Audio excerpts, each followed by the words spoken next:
नमस्कार मित्रांनो, आजच्या या व्हिडिओत गंजाड दाभीपाडा या ठिकाणी जे काही आदिवासी पारंपरिक पद्धतीने लग्न झालेले आहे आणि तो या व्हिडिओत तुम्हाला मी दाखवणार आहे।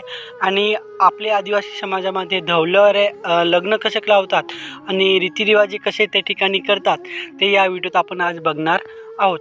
फक्त व्हिडिओ तुम्ही कंटिन्यू नागत राहा। व्हिडिओ आवडला लाईक करा, मित्रांना शेअर करा। जर तुम्ही माझे चॅनल नवीन असतील माझ्या चॅनलला नक्की तुम्ही सबस्क्राईब करा, जेणेकरून आपली जी काही आदिवासी पारंपरिक पद्धतीने लग्न लावतात किंवा जे काही रीतिरिवाज आहे ते आपल्याला या व्हिडिओत नागा मिळेल।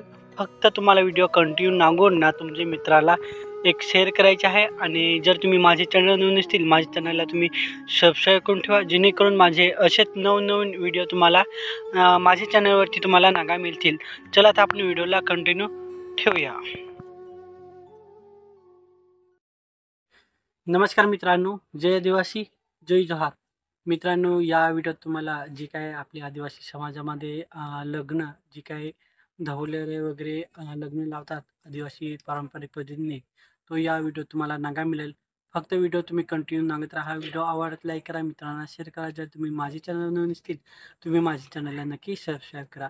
चला आता आपण व्हिडिओला कंटिन्यू ठेवूया आणि पूर्ण व्हिडिओ नागून ना मला कमेंट करून नक्की सांगा हा व्हिडिओ तुम्हाला कसा वाटला।